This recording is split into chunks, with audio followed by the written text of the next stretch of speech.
Despite their fondness for high-tech skyscrapers and modern conveniences, the use of some technologies is raising alarm bells in the Arab world's largest economies.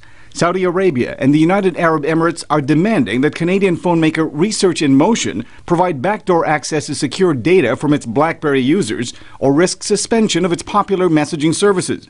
Analyst Ben Wood at the wireless technology firm CCS Insight says it's a no-win situation for a company that prides itself in providing secure messaging services. Security is the signature of the BlackBerry devices, and they have to make sure they sustain that. But clearly, they can't afford a domino effect of governments and regulatory authorities saying that they won't allow the devices to be used.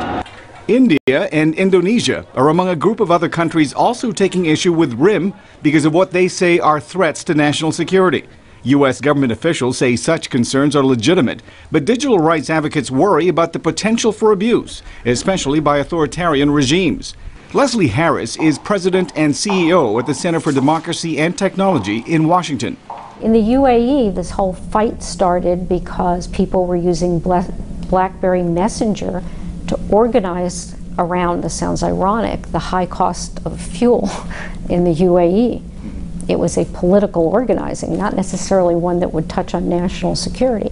Reports indicate that discussions between Saudi Arabia and the maker of BlackBerry are making progress, but the UAE has given the company until October to comply.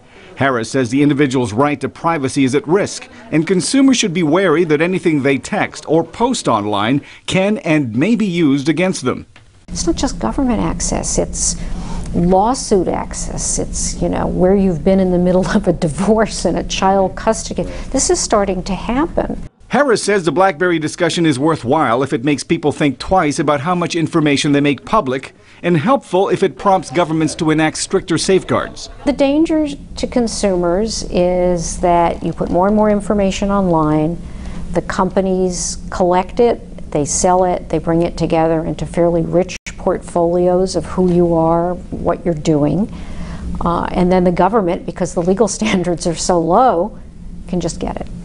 The Center for Democracy and Technology is lobbying for changes in electronic communication laws in the United States to limit the government's ability to access private data unless it can prove that national security is at stake. The CDT also says that companies such as RIM should be more transparent in their dealings with governments so consumers are aware of the risks. Milar Sega, VOA News.